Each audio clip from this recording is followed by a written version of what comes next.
story of the kings and queens of England is more surprising than you might think. It's a fine drama, 1,000 years of tales of lust and betrayal, of heroism and cruelty, of mysteries, murders, tragedies, and triumphs. And all these figure in the story I'm telling now, the story of the Tudors.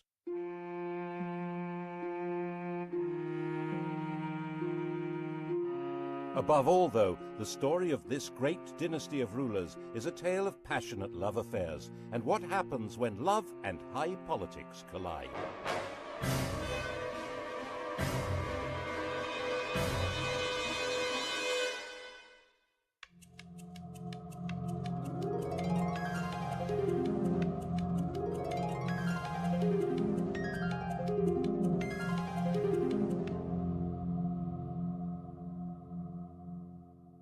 The story begins with Owen Tudor, a hugely ambitious and very handsome young man. His father was an outlaw hiding out in the Welsh hills, but Owen managed to get employed as a servant in the household of the infant Henry VI. Now, this household was run by Henry's mother, Queen Catherine de Valois, a very sexy widow, who fell for Owen completely. There's no record that they ever got married, but they did have 5 children. When Catherine died in 1437, Henry VI was still only 13, and the barons who ran the kingdom in his name put Owen in prison. But when Henry came of age, he brought his stepfather, Owen Tudor, back to court and gave earldoms to his stepbrothers Edmund and Jasper Tudor. Owen ensured Edmund's marriage to a girl from Henry's family. Edmund died very soon after the marriage, but his 13-year-old bride, Margaret Beaufort, was already pregnant. Their son was born at Pembroke Castle. He was named after the king, Henry Tudor. And Owen had a grandson with a blood connection to the House of Lancaster, the family of the king. They weren't actually the legitimate line. Henry of Lancaster, Henry Bolingbroke, had deposed his cousin Richard II in 1399 to become Henry IV. The thrones of his son and grandson, Henry V and VI, rested on that shaky foundation, which crumbled in the Wars of the Roses when the true heirs to the throne, the House of York, began to battle for their inheritance. Owen Tudor stood squarely with the Henrys, the Lancastrians. That, after all, was where he had invested all his hopes. He fought for them, and in 1461 died for them, beheaded by Yorkists in Hereford marketplace. He was the last Tudor to lose his head. But as we all know, the Tudors would take up this approach to problem-solving themselves, you might say, with a vengeance.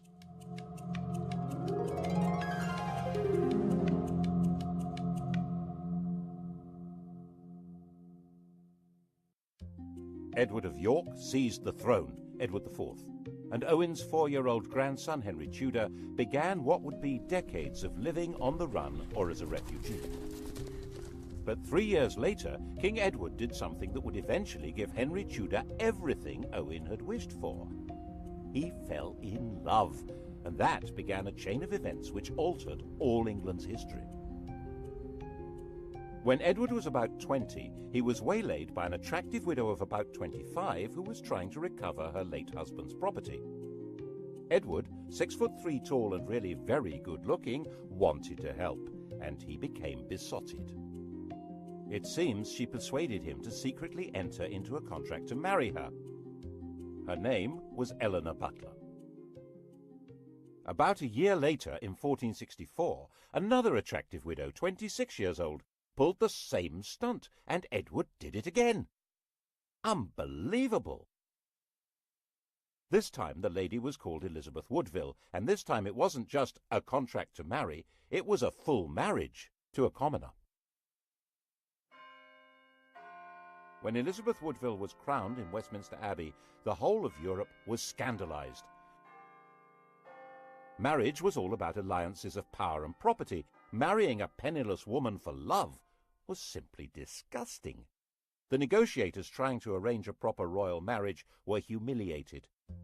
And when Edward heaped honours, wealth and titles on Elizabeth's relatives, the Rivers family, the nobility of England were outraged. They were, quite frankly, getting completely above themselves. If anyone had known about Edward's promise to marry Eleanor Butler, things would have been even worse. But she was quietly shut up in a convent and died in 1468. As it was, Edward lost so much support that in 1470 he was actually driven out of England, and Henry VI came back to the throne. A few months later, Edward came back into London and regained the crown, thanks to the strong support of London merchants to whom he owed money, and even more, it was said, of their wives and daughters, who really seemed to have found him romantically interesting. Which, face it, Henry VI certainly wasn't, unless you fancied an elderly saintly scholar who'd lost his mind. In the battles that followed, Henry's son, another Edward, was killed, and King Henry himself, captured, disappeared into a prison and was never seen again. The whole male line of the House of Lancaster, the descendants of the sons of John of Gaunt, was now extinct. Except for one fragile thread, Margaret Beaufort and her 15-year-old son Henry Tudor. Not that they had any claim to the crown. Of course, the Lancaster dynasty had begun by simply usurping the throne, but on top of that, Margaret's grandfather was illegitimate. A law had been passed to make him legitimate, but it also barred him and his descendants from the succession. And that would probably have been that, if it hadn't have been for Edward's little secret, which didn't emerge until Edward himself was dead. He was only 41 when he fell ill and died. His son, the Prince of Wales, also called Edward, was just 12 years old. Everyone refers to this young man as Edward V, but he was never crowned.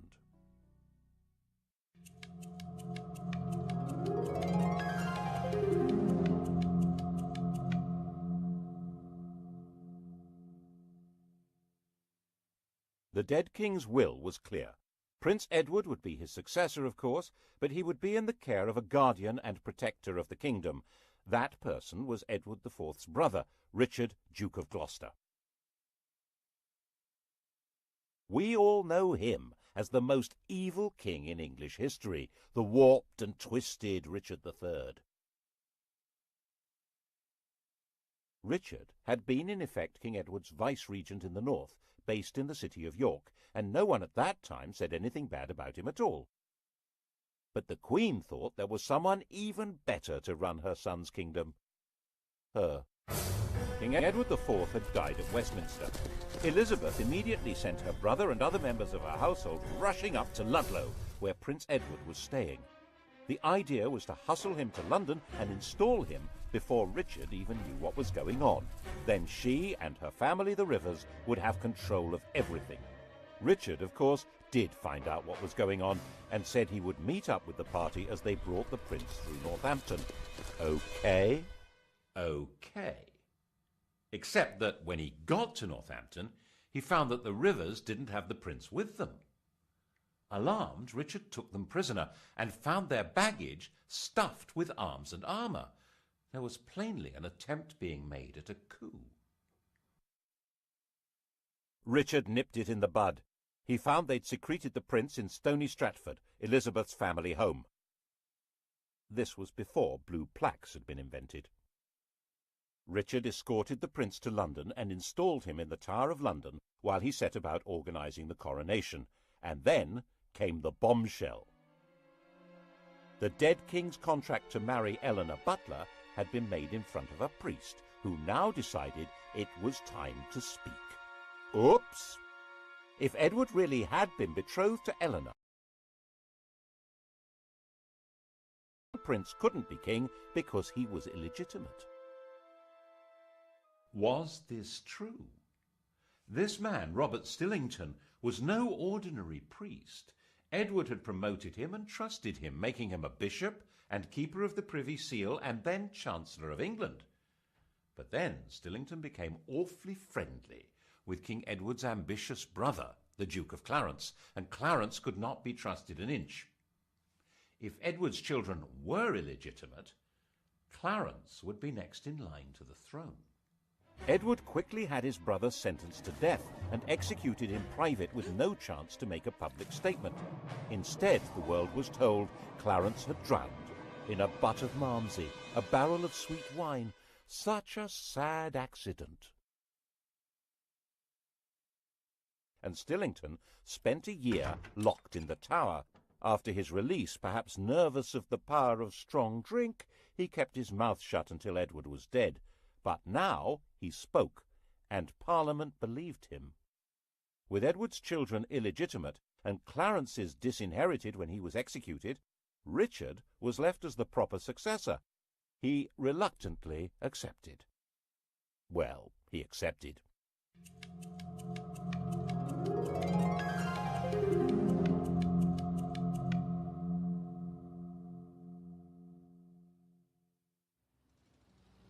And the Tower of London changed from the Prince of Wales's palace into his prison.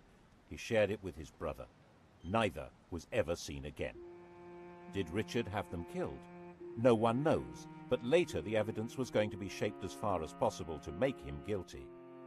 He's been said to have personally killed Henry VI and Henry's son, whose widow he married, and done the dirty deed with Clarence and the Malmsey, quite apart from the murder of the princes in the Tower. The picture of Richard that's come down to us, the hunchbacked, sinister and ruthless tyrant, is a caricature painted after he'd been deposed and immortalized by the Tudors' greatest propagandist, William Shakespeare. One of the buildings inside the Tower of London was even given the name the Bloody Tower to associate it with Richard's foul murder of the princes, though they almost certainly were in a different building anyway. He'd certainly been a popular figure in the north of England, where his brother had charged him with healing the divisions of the Wars of the Roses, but it only took 4 months for a rebellion to emerge against him. The rival candidate was, of course, the boy across the water, now not such a boy, Henry Tudor. The House of York was now as extinct as the House of Lancaster. Henry Tudor was all there was for disappointed Yorkists as well as Lancastrians. And there were plenty of disappointed Yorkists. Richard gave positions, power and wealth to men he trusted, whom he'd got to know in the north of England, leaving a lot of southerners out in the cold who thought they could do much better under a more sympathetic figure. And now he came. With a force of 2,000 refugees and French soldiers, Owen Tudor's grandson landed at Milford Haven in Wales on the 1st of August 1485. 3 weeks later, when he came to do battle at Bosworth, his force had grown by just 3,000 men. Richard came to the battlefield as rightful King of England. Before the battle began, he held a coronation ceremony, restating his right of true succession to the crown, a right which Henry Tudor did not possess at all. Actually, given the fact that his family was specifically barred from the succession, he had pretty much less claim than anyone else there. But that's not how things were working out. Richard III was the last English king to die on a battle. The crown of England was found lying under a bush at the end of the Battle of Bosworth and placed on Henry Tudor's head. And Henry understood how you rule England.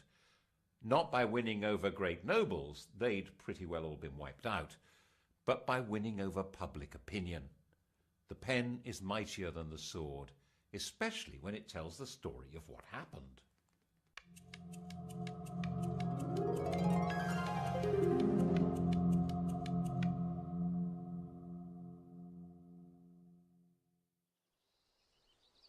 Firstly, he must not be accused of killing a king, so Richard III was not king on the day of the Battle of Bosworth. Henry Tudor dated his reign from the day before the battle. It was Richard who'd been fighting against a king, not Henry. Henry was king. It was Richard who was the traitor. Got that? Secondly, he must deal with the question of his legitimacy as a ruler, so he married Edward IV's daughter. She was the legitimate line of descent from William the Conqueror, a true Plantagenet. Their son, when they had one, would be the legitimate heir by every possible standard. Well, so long as Edward IV's daughter was legitimate, so that had to be dealt with. All documents relating to the business of Edward's marriage to Elizabeth Woodville being invalid were destroyed. All documents relating to the illegitimacy of their children were destroyed, including the Act of Parliament that had spelt out why Richard should be king. These orders were carried out so efficiently that only one copy of the Act has ever been found. That's how we know about it. Other evidence may have existed, destroyed even more efficiently.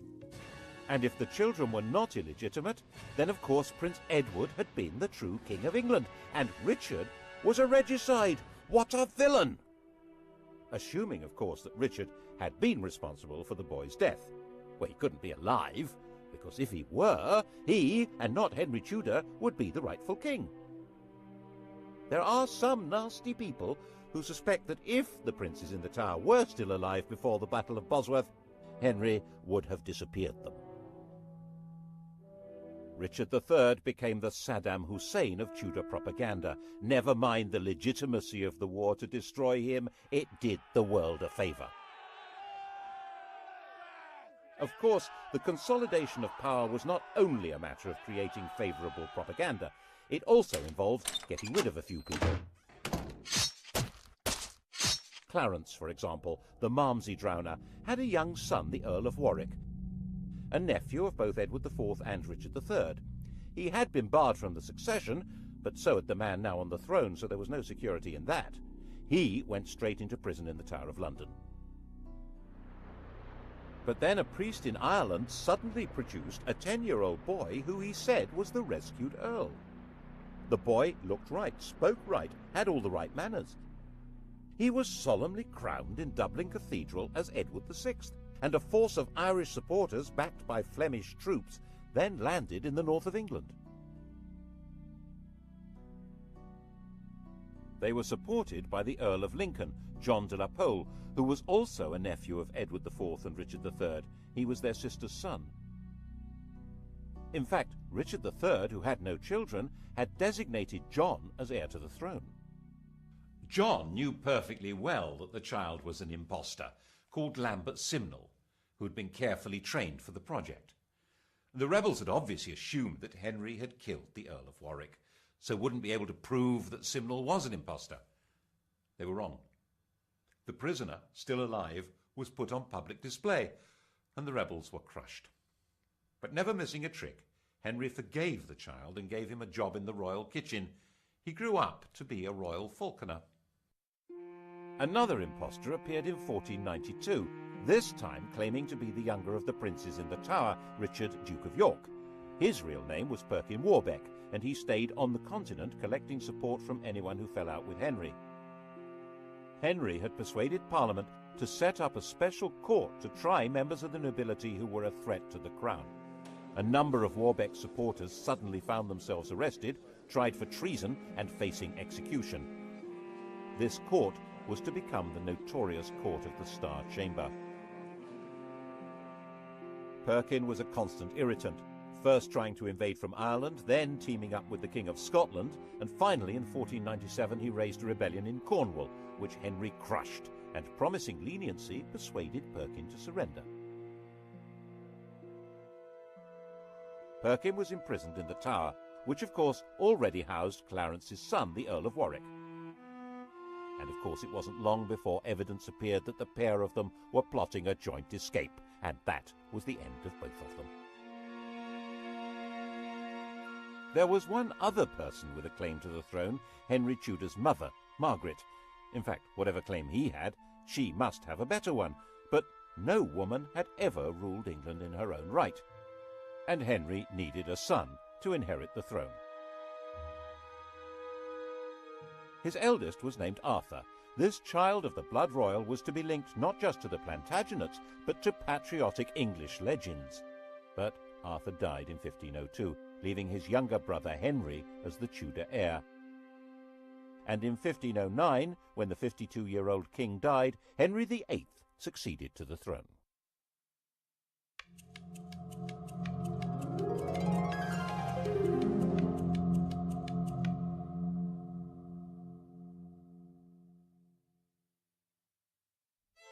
He was the perfect king, a king out of the storybooks. He was 17 years old, extremely well educated, extremely good looking, with polished manners and the style and physique of an athlete. He also had an unchallengeable claim to the crown, and to secure the succession, Henry VIII married the woman to whom he'd been betrothed for 7 years, Catherine of Aragon, his dead brother's widow. The Spanish worried that this was against church rules, and so the Pope granted a dispensation. In fact, this was all rubbish. While the Bible specifically forbids a man from sleeping with his brother's wife, it actually insists that he must marry his brother's widow. Anyhow, 2 years later, Catherine gave birth to a son, but the infant soon died. So did the next. In fact, the marriage only produced one child that lived, a girl called Mary.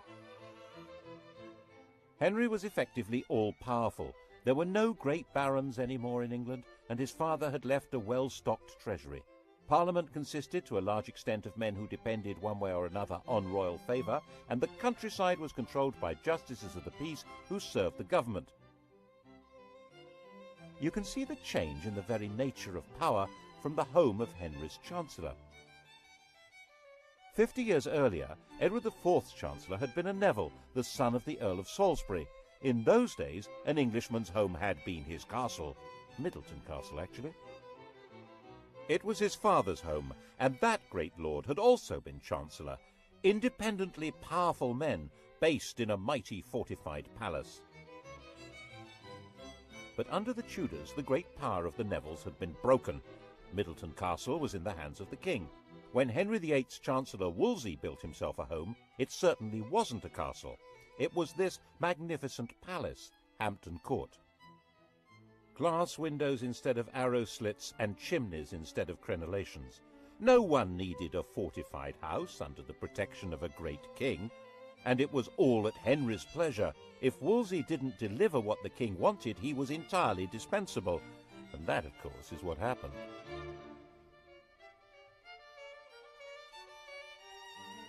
The royal marriage was haunted by the ghost of their dead sons.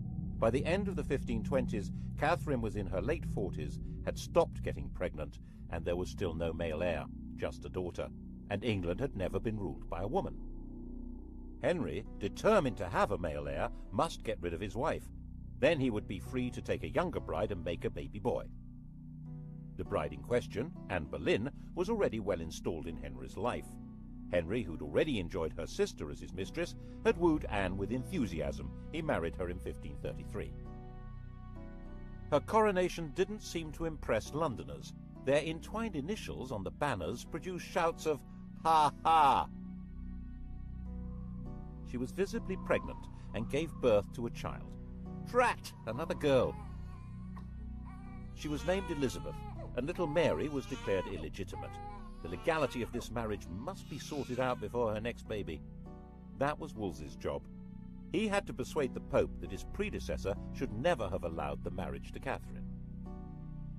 Henry fancied himself as a theologian. He'd written an attack on Luther, which became a bestseller, and the Pope had declared him a defender of the faith. A proud boast which he stuck on the coinage and has remained there ever since. Every English monarch is fid deaf. So he told Wolsey exactly how the argument should be put to the Pope. Wolsey could probably have swung it if he'd been left alone. As it was, he failed and lost his job. And the Pope had also failed. So Henry, the defender of the faith, fired the Pope. To achieve this drastic act, having himself legally declared the supreme head of the Church in England, required an extraordinary shift in power. He had to find a way of giving the nation a voice so that it could say what he wanted. That way was through Parliament. The Church's wealth and power was hugely unpopular. The notion of no longer paying church taxes to Rome was really very cheery. But it wasn't as simple as that.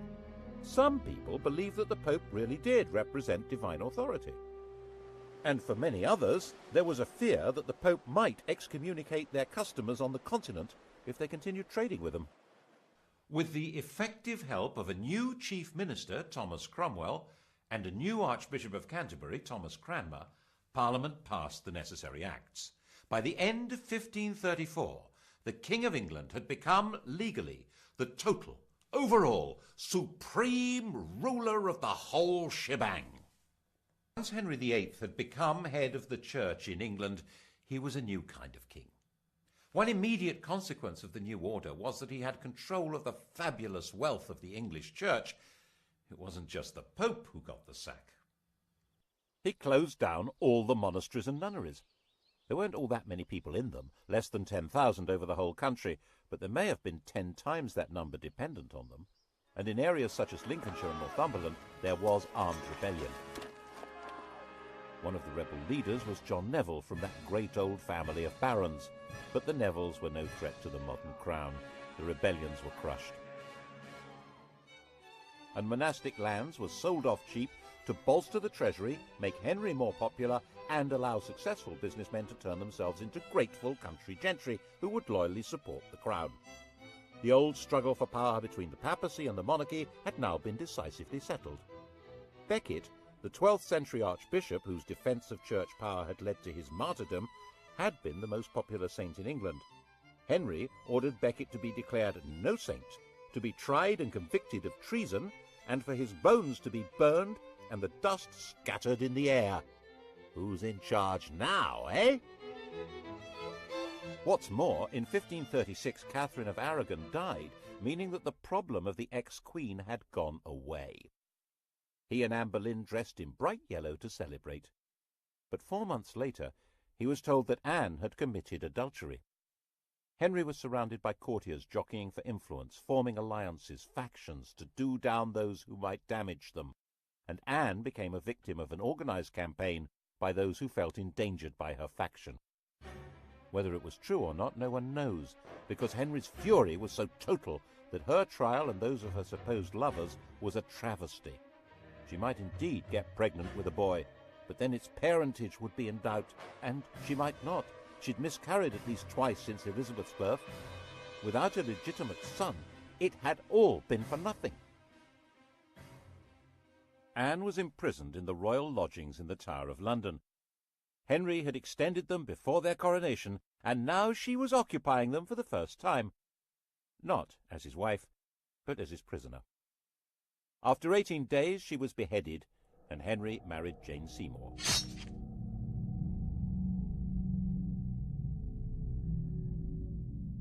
England after the death of Anne Boleyn was a kingdom like no other. Henry ruled in England as head of the church as well as king, like some pagan priest-king.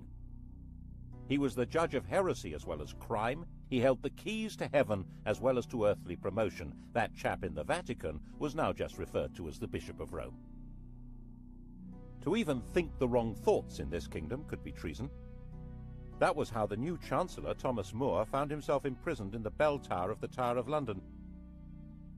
Not for what he did, or even what he said, but for thinking that the king should not be head of the church. He was publicly executed on Tower Hill. Henry was terrifying, magnificent, generous, dangerous, and in most people's eyes, the best king England had seen in a very long time. And Jane had a son, Edward. Sadly, she died in childbirth, but the throne was safe. His only problem was abroad, and by 1539 it did begin to look as though the Bishop of Rome might be lining up some muscle against him. But there were now well-established and powerful Protestant princes in Germany, and on the fine old principle that my enemy's enemy is my friend, Henry married into their world. He got Anne of Cleves for a wife. The defender of the faith, intellectual scourge of the Lutherans, had married one.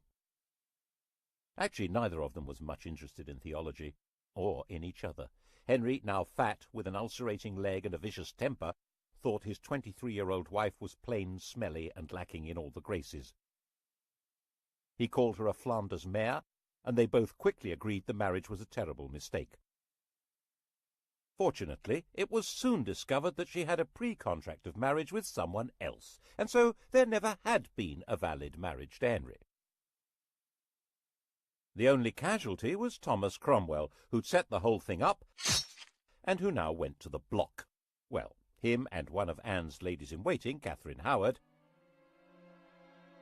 her destruction began when Moors ended. She was a kind of well-connected Monica Lewinsky figure, a teenager with sex on her mind who wanted to seduce the most powerful man around. And he fell for her and married her. And when she carried on being sexy and had sex with other men, he flew into another tempestuous rage and had her beheaded. Her lovers' heads were mounted on London Bridge. Henry then decided to marry John Neville's widow, Catherine Parr. She was extremely nervous, but had no choice. She worked hard at trying to keep Henry's temper in check, moderating his ferocity towards people he thought were traitors or heretics, and persuading him to acknowledge Mary and Elizabeth as his legitimate children. His death 4 years later in 1547 was obviously a huge relief.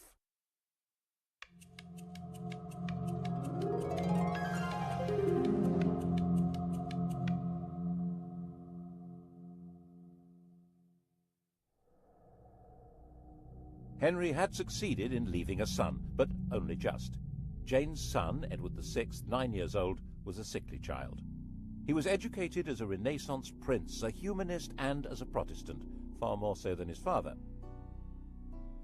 He was only a child, and government was in the hands of a council, but in a world of royal tyranny, this... So John had been talking things over with his Royal Little Highness, and they cooked up this bizarre proposal to hand the throne to John Dudley's daughter-in-law, the 15-year-old Jane Grey. She was Edward's first cousin once removed, not exactly next in line for the throne, but Protestant. The hereditary principle was a bit medieval, don't you think? Give that girl a crown.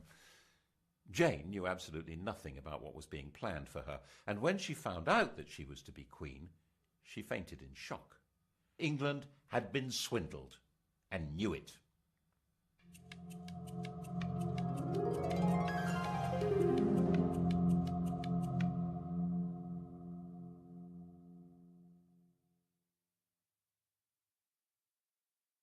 Jane came to London as queen, but was she?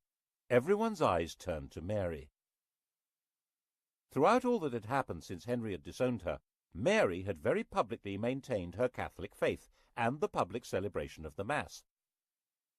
She'd become a symbol of resistance to tyranny, and whenever she appeared in public she was mobbed and cheered. And now Mary announced that she was the proper heir to the throne, and she was going from her home in Framlington in Surrey to be crowned in London.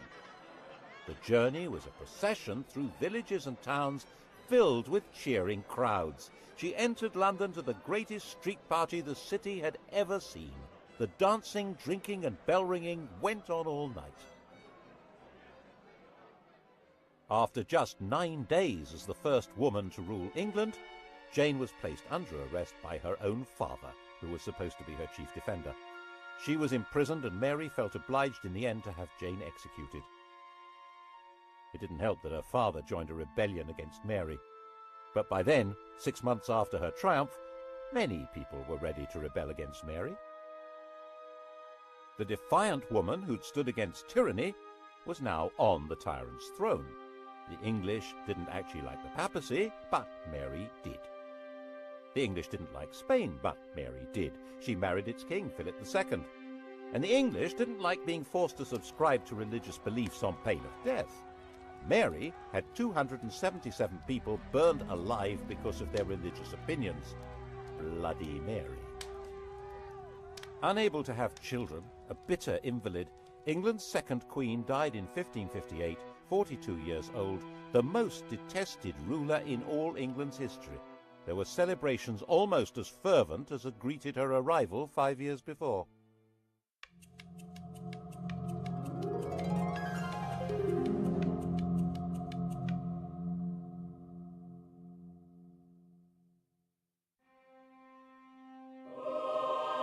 Her sister Elizabeth came to sit in that terrible seat and be crowned by the grace of God Queen of England, France and Ireland, defender of the faith and supreme head of the Church of England and Ireland, even though there was not a single yard of French soil actually ruled by England. Calais, England's last little piece of France, had been lost just before Mary's death. England had become an island, and its queen would have to be an island too.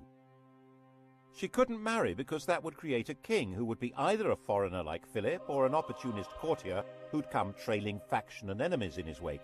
She would be both queen and king, the virgin queen ruling from a tyrant's throne over a people whose support was essential. Monarchy in England was a paradox, and Elizabeth's solution to the paradox was wholly bizarre. The Tudor monarchy had been shaped by the need to create a line of valid, legitimate male successors. That had not materialized, and now Elizabeth would choose to have no child at all. How would the crown survive? Elizabeth succeeded to the throne when she was 25 years old. By that age, women were generally married with children, but Elizabeth had never had any intention of doing that. Her father had killed her mother. His behavior towards his other wives had been equally dreadful. At 14, Elizabeth had announced that she would never marry. In fact, her survival through Mary's reign had depended on her being free of any association with anyone else. The slightest hint of her involvement with other people could have made her seem to be connected with plots against Mary and would have led to her execution. She stayed mute, giving no sign of a religious, political, or emotional attachment that might destroy her. By the time she came to the throne, the persecutions of her predecessors had left it a stark and lonely place. 9 bishoprics were vacant, there was only 1 duke left alive, and the treasury was empty. She had no close relatives left alive. The heir to the throne was her aunt's granddaughter, Mary, Queen of Scots, a Roman Catholic. No one knew whether Elizabeth was a Roman Catholic or a Protestant. The first test came over the oath of allegiance. Elizabeth insisted that, like her father, people must acknowledge her as head of the church. The bishops, Roman Catholics appointed by Mary, said that in that case none of them would allow her a coronation. Well, all except for the Bishop of Carlisle. He did the honours, and the popular acclamation for the new queen was terrific, and she shouted back, "God a mercy, good people." Elizabeth interpreted her religious role in a new way. She declared that she didn't mind whether her subjects were Catholic or Protestant, so long as they were loyal. She'd survived by being very careful about what she said and did, and that was how she coped with sovereignty. She dared not marry or be touched by scandal, but her every move was watched like any modern royal, maybe more so. To the extent that her laundresses were bribed by ambassadors who wanted to know whether her periods had stopped in case she was pregnant. She made herself look splendid, held magnificent pageants, and eventually seemed to be holding the kingdom together without the rebellions, persecutions, and massacres that had become regular features of English life. She managed this in partnership with an immensely loyal and capable minister, William Cecil, and constantly teasing the world with a showy flirtation with the Earl of Leicester, Robert Dudley. But the love affair she really encouraged was to have the nation adore her. In poetry, paintings, and theatre, she was Gloriana, the magical beauty to whom loyalty and love were equally due, and who had no lover or husband to distract her gaze. The main threat facing her was the possibility of a Catholic plot to replace her with one of the grandchildren of Henry VIII's sister Margaret, either Mary Stuart, Queen of Scots, or Henry Stuart, the Earl of Darnley. Both of them had a valid claim, as not only was Elizabeth excommunicated, she was arguably illegitimate. They were carefully encouraged to maneuver themselves into helplessness. Mary was the more dangerous. She'd been Queen of France until her husband's death, and a ruler of Scotland who had French backing would be a danger to England even without the religious issue. But Mary's education had been unlike Elizabeth's. She'd not lived in fear of her life, but in the indulgent French court. This was not a good preparation for life in Britain, a land of conspiracies and killings. Darnley was a weak man in a weak position, a good-looking, unstable lout. What happened next looks like a cunning plan. Elizabeth pretty much obliged the 19-year-old Darnley to visit the 22-year-old widow Mary, having ordered him not to marry her. The result was totally predictable. And Darnley was a total liability to Mary. Dim-witted and resentful of his lack of power, he was also furiously jealous. And when he thought her adviser Rizzio was having an affair with Mary, he joined a plot that had Rizzio murdered in front of her. She now viewed Darnley, the patsy in all this, with hatred and contempt, and was herself complicit in the plot that murdered him with an explosion. She ended up fleeing her own kingdom and throwing herself on Elizabeth's mercy. Ultimately a bad place to be. Elizabeth was half the time sure that Mary should be executed to deprive Catholic plotters of a candidate for the throne, and half the time sure that she should do no such thing. Ruling queens were rarer than hen's teeth. For one to kill another really wasn't good. She signed the death warrant, but in a state of real distress. Mary and Darnley had a son, James, and he was now the virtually incontrovertible heir to Elizabeth's throne. She wrote to him confirming that and apologizing for what she'd done to his mother. The very idea that it was legitimate to kill a crowned sovereign was extremely dangerous. Elizabeth was deeply concerned with the rights and powers, the prerogatives of the sovereign. She was very wary of Parliament, which in her view treated every request for taxes as a blackmail opportunity to give itself powers of government. So she tried very hard not to ask for taxes, and her government was parsimonious, mean as possible, and then some. She was determined to protect royal authority. She refused to allow Parliament to refer to England as a state.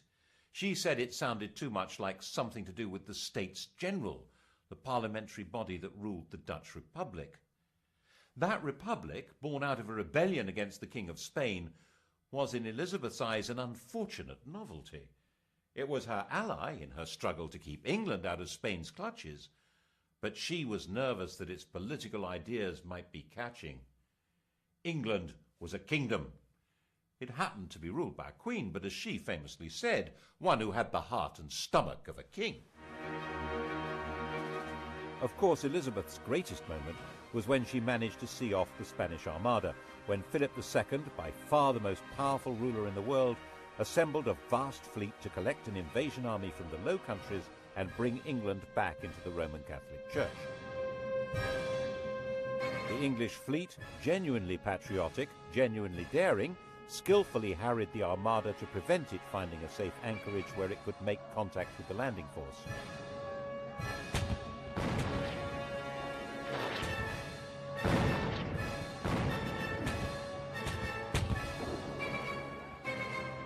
When the Spanish decided to sail home, they were hit by strong winds and heavy seas that were too much for many of these Mediterranean cargo vessels. So far as the English and the Dutch were concerned, God had blown them away. Philip himself saw it as a baffling defeat that meant God was not on his side. But Elizabeth was still not prepared to ask Parliament for the money to pay her victorious sailors' wages. They were not due to be paid until they came ashore, so their queen left them rotting at anchor. And when messengers came to court to plead for the starving men who'd saved England, they arrived in the middle of extravagant celebrations of the victory and were turned away. Elizabeth died, the grandest of all England's rulers, in 1603. Her successor was Mary's son, James Stuart, already ruler of Scotland. He had inherited glory, but with it an empty treasury and an isolated kingdom. In the next programme, we'll see what the Stuarts did with this poisoned chalice.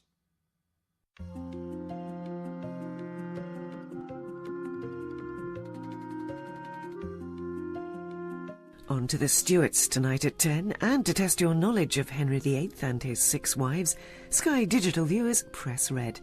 Coming up on UK TV history, decisive weapons at Agincourt and in the Falklands, the longbow and the Harrier jet.